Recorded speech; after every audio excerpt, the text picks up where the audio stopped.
Vi skal nu bevise, at kosinusrelationerne gælder for en trekant, hvor højden falder udenfor.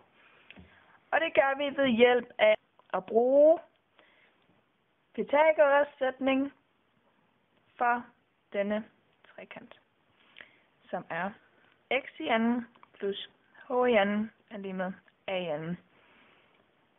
Og vi vil gerne finde h, så vi isolerer h således.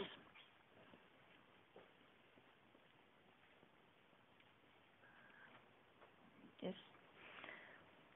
Og det samme vil vi gerne gøre med den store trekant. Sådan her. Den lyder således. X plus b i anden plus h i anden er lige med c i anden. Og vi vil igen gerne finde h, så vi isolerer h. H i anden er lige med x plus b i anden minus c i anden. Yes. Nu har vi fundet h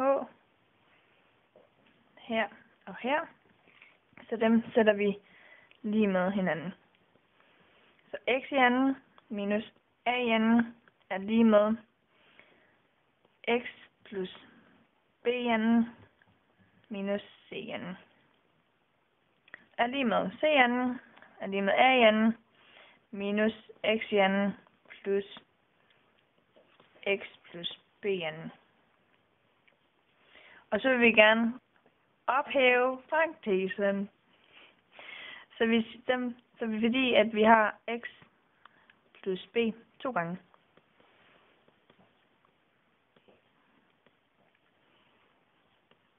B. Og så ganger vi simpelthen ind i parentesen. Således.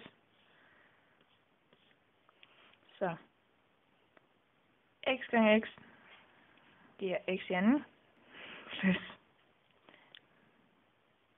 xb plus bx,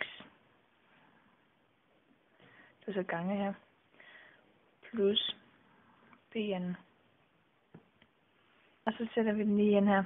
Så cn er lige med a i anden minus x i anden plus bn plus 2bx plus x i anden. Og så kan vi så reducere det, fordi vi kan fjerne minus x i anden plus x i anden, fordi det udligner hinanden. Så det står c i anden er lige med a i anden plus b i anden 2bx. Fordi at x er ukendt, så skal vi finde en ligning, som kan regne x ud. Og det er cosinus til c er lige med x divideret med a. Vi isolerer x. X er lige med cosinus og 180 minus c gange a. Og det gør vi, fordi at vinklen her finder vi, fordi vi ved, at hele den her vinkel er 180. Og så siger vi, der er det 180 minus c der. Og den har vi her. Og vi er så nået så langt, at vi har fundet x, som er lige med x minus cosinus til c gange med a. Og sindssygt putter vi så ind i vores ligning, så langt vi nu er nået. C'en er lige med A'en plus B'en plus de resterende 2b.